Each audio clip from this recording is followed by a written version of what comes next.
Il y a vraiment eu les JO à Grenoble.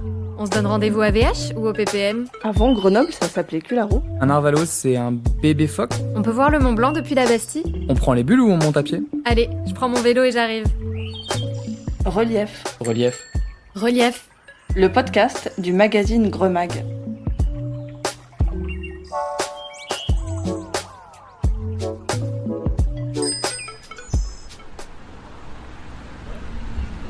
Au bord de l'Isère, le musée de Grenoble se dévoile dans un élégant bâtiment blanc et lumineux. Derrière ces lignes modernes, l'ancien et le nouveau se rassemblent avec plus de 900 œuvres qui racontent l'histoire de l'Antiquité à l'art contemporain.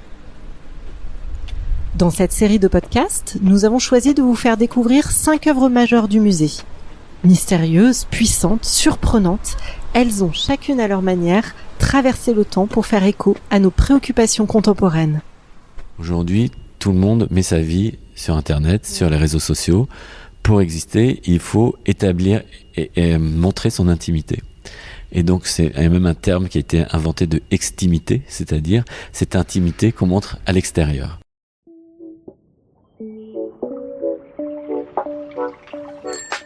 Dans un monde saturé d'images, l'intimité vacille. L'hyperconnexion et l'omniprésence des réseaux sociaux brouillent les frontières, exposant les vies privées au regard de milliers d'inconnus. L'intimité devient alors un choix conscient, un équilibre fragile entre surexposition et reconquête de soi. Avec Nu au fauteuil rouge de Félix Vallotton, l'intimité se manifeste dans le calme et le retrait. Le corps nu, immobile, baigne dans une lumière feutrée, à la fois exposé au regard et dans une solitude extrême. Aucun artifice, aucun mouvement. Juste une femme, saisie dans l'instant, avec amour et retenue. Peint en 1897, Nu au fauteuil rouge est une invitation à réapprendre la valeur du retrait dans un temps qui en manque cruellement. Sur cette image, on voit une femme endormie dans un fauteuil rouge sur un fond vert et avec une petite gravure accrochée au mur. Ce tableau est tout petit, il fait à peu près la taille d'une feuille de papier. Il est modeste aussi dans son matériau, c'est pas une peinture sur toile, c'est une peinture sur carton. Et il n'y a finalement que 3 couleurs, le rouge, le vert et la chair de la femme endormie. Relief au musée de Grenoble, Sébastien Gocalpe, directeur du musée. Ce tableau est petit donc par son ambition et pourtant il regroupe énormément d'enjeux de la peinture et de nos mondes d'aujourd'hui. Pourquoi ? Parce qu'à l'origine, en fait, la peinture, l'art, ceux qui avaient les moyens de se payer des artistes étaient les puissants. Donc l'art était surtout le fait de la commande des rois, des églises, des religieux ou des personnes qui avaient fait fortune et qui, comme ça, se demandaient à être représentés dans toute leur puissance. La vie privée, l'intimité n'était pas vraiment un sujet. Elle commence de manière détournée avec ce qu'on pourrait appeler les vierges à l'enfant, où on voit des femmes, le sein dénudé, en train de donner le lait à cet enfant qui est censé être Jésus-Christ. C'est à la fois une scène religieuse, mais aussi c'est une scène intime et même d'une très grande intimité, puisque c'est la mère avec son nouveau-né. Alors, les choses changent à nouveau au 19e siècle. Le 19e siècle, c'est le siècle de la bourgeoisie triomphante, et vous avez en fait le monde qui se scinde de plus en plus entre le monde public, celui de la sphère des affaires, et le monde privé, celui du foyer, où en général, au 19e siècle, en Occident, la femme était à la maison. Dans ces thèmes, il y a un thème qui revient très souvent qui est le thème du nu. Donc le nu, c'est un sujet en peinture par excellence, tout d'abord parce que le modèle est très facile à trouver, votre voisine ou votre voisin, c'est plus souvent des femmes, est à côté de vous, et puis c'est un grand plaisir de peindre le corps, les mains, les jambes, les visages, etc. Les artistes sont d'ailleurs formés et suivaient beaucoup des cours de morphologie, ce qui leur permettait de connaître chacun des muscles et de donner le volume le plus parfait des corps. Le nu féminin, c'est aussi quelque chose de très particulier puisque on rentre dans la sphère de l'intime, mais sous un prétexte artistique. C'est-à-dire, à l'époque, il n'y a pas d'image du corps nu. Le seul endroit où on peut voir des corps nus, c'est au musée. Et donc, il y a une dimension voyeur très forte qu'on ne perçoit pas aujourd'hui, parce qu'aujourd'hui, on voit des corps nus à peu près partout, à commencer par la publicité. Et donc, il y avait une plaisir presque de voyeuriste. C'était un peu voilà ce qu'on pourrait trouver aujourd'hui sur Internet ou dans la rue, dans les publicités, etc. Ce corps féminin, là, en particulier, il est très étrange. D'abord parce que, en fait, il est un peu déformé. Son bras droit pend, mais on a l'impression qu'il est trop court. Le bras gauche disparaît, mais on ne sait pas, c'est juste un petit triangle, mais on n'aperçoit pas ce qui correspond à l'épaule. C'est une drôle de forme. Et pourquoi? Parce que Vallotton, en fait, qui est un peintre qui faisait partie du mouvement des Nabis, dont le plus célèbre est peut-être Bonnard, était un très grand dessinateur, un très grand graveur. Il a fait beaucoup d'estampes et il était notamment très attentif à la ligne. Et donc ce personnage, en fait, est une succession d'arabesques qui donne sous une forme assez très simple. Il n'y a pas d'ombre, il n'y a pas de modelé. C'est vraiment un aplat de couleurs rehaussé de quelques lignes. Et ces quelques lignes dessinent cette masse qui est à la fois très reconnaissable, on voit tout de suite c'est une femme, et en même temps très étrange avec ce bras gauche qui disparaît, avec ce bras droit qui est presque trop court. Et encore, ce qui est encore plus étrange, c'est la position de cette femme. C'est-à-dire que elle est assise dans un fauteuil rouge et elle dort. En fait, ça n'arrive jamais cette situation dans la vie. Si vous dormez dans votre lit, surtout si vous êtes nu, mais s'endormir nu sur un fauteuil, ça n'arrive pas. on peut se le dire, ou alors très rarement. Donc, mais en fait, le tableau a une telle harmonie que la question ne se pose même pas. On n'est même pas surpris. On se dit juste qu'elle est en train de poser, sauf qu'elle ne pose pas. Elle est vraiment endormie. On entend presque sa respiration, en fait.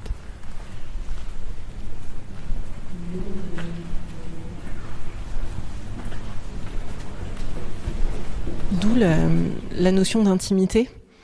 Totalement. Pas uniquement la notion de nu, d'avoir ici un tableau qui représente du nu, mais d'avoir plutôt un tableau qui représente l'intimité. C'est bien ça? Tout à fait, car ce n'est pas un nu qui pourrait être un nu qui est très affirmé, comme une vierge à l'enfant, ou comme l'Olympia de Manet, où elle vous regarde droit dans les yeux. Non, là c'est un corps abandonné, oui. Vulnérable, endormi. Oui. Et c'est là ce qui donne encore plus cette dimension voyeuriste. Oui. Vous voyez le nu, mais lui ne vous voit pas. Et ça, c'est très étrange. Le tableau date de 1897. C'est un tableau qui est souvent demandé en prêt, notamment dans des expositions sur le rêve. Et il faut savoir, et en fait, il y a une drôle d'ambiance dans ce tableau. Oui. Pourquoi les murs sont verts? On voit très rarement des murs verts. Pourquoi la moquette est de même couleur que le fauteuil, ce rouge vif? Ça aussi, c'est totalement anormal. Et on est donc dans une ambiance comme si on était dans un rêve. Le rêve, ça fait tout de suite penser à la psychanalyse. Et le livre fondateur de Sigmund Freud sur l'interprétation des rêves ou sur la psychanalyse paraît en 1899. Donc on est vraiment dans cette période de la civilisation où on s'aperçoit que l'inconscient existe, que le rêve existe, que le rêve peut avoir des sens, et que ce qui apparaît comme quelque chose de sans logique est en fait constitué de notre mémoire, de notre vécu et de notre ressenti. On n'est pas sur un environnement de l'époque, là, avec ce rouge et ce vert, on est vraiment sur quelque chose de complètement rêvé. Alors en fait, on est dans les Nabis, donc dans ce mouvement d'artistes dont faisait partie Vallotton, était célèbre pour son utilisation des couleurs pures. On est un des inspirateurs des Nabis, c'était Paul Sérusier qui avait cette formule célèbre qui dit ne pas oublier qu'un tableau, avant d'être une femme, un paysage, un cheval, est un ensemble de taches colorées assemblées sur un mur. On est parfaitement là, on a juste 3 couleurs. Et c'est à la fois un tableau presque abstrait et en même temps un tableau extrêmement figuratif et même sensuel. En fait, l'intime, comme sujet, pas l'intime de manière détournée, est un sujet qui va beaucoup se développer au XXe siècle. Et à partir notamment des années 1970, les artistes vont beaucoup mettre en avant leur histoire, la petite histoire. On pense notamment à 2 des plus grands artistes français, Annette Messager et Christian Boltanski, mais aussi Sophie Calle, qui vont mettre en scène leurs aventures, leur vie, leurs relations amoureuses. Donc jusqu'au XXe siècle, l'intime n'est pas vraiment un sujet frontal, et ça le devient justement à partir des années du XXe siècle, et plus encore à partir des années 70. Et puis aujourd'hui, on se retrouve en fait dans une situation inversée presque. Aujourd'hui, tout le monde met sa vie sur Internet, sur les réseaux sociaux. Pour exister, il faut établir et montrer son intimité. Et donc il y a même un terme qui a été inventé de extimité, c'est-à-dire cette intimité qu'on montre à l'extérieur. Ce qui pose deux questions. La première, celle du voyeurisme. On voit que ce tableau, il y a un plaisir à voir quelque chose qu'on ne devrait pas voir. Avec cette ambiance contemporaine, en fait, de la vie publique étalée au grand jour, cette distance n'existe plus. Il n'y a plus cette espèce de frontière du tabou, de l'interdit, puisque finalement les interdits sont de plus en plus repoussés. Aujourd'hui, quasiment plus rien n'est interdit, en tout cas à voir ou à montrer, Oui. ou en tout cas les frontières se repoussent sans arrêt. Donc là, on change au XXIe siècle d'époque, et puis aussi parce qu'avec Internet, on a tous ce qu'on appelle une trace numérique, une empreinte numérique, qui fait que finalement votre intimité, par bien des côtés, elle est dévoyée aujourd'hui. Aujourd'hui, une recherche en quelques requêtes, vous savez quelles études vous avez fait, avec qui vous vivez, quelle société vous avez montée, etc. Donc finalement, c'est un tableau qui est d'un autre siècle, mais qui est d'autant plus touchant, de ce monde qui finalement a disparu, d'un monde où c'était la vie privée, la sphère intime était une sphère bien close, et qui en même temps voilà, aujourd'hui n'a plus cette frontière avec le reste du monde. À la différence en fait aujourd'hui que ce qu'on montre est en général consenti. Et là, on a quand même le sentiment, comme vous le disiez, de voyeurisme. Donc, il n'y a pas forcément la même notion de ce qu'on veut montrer, de ce qu'on veut dévoiler. En fait, aujourd'hui, c'est effectivement ce qu'on montre, c'est quelque chose qui est consenti, un selfie. Il faut retourner son téléphone pour se prendre en photo. Et là, on a l'impression que c'est pris par surprise. Mais en fait, ce qui est toujours intéressant dans l'art, c'est d'imaginer tous les dispositifs qu'il y a autour, qui existent autour. Qu'est-ce qui a rendu possible cette œuvre?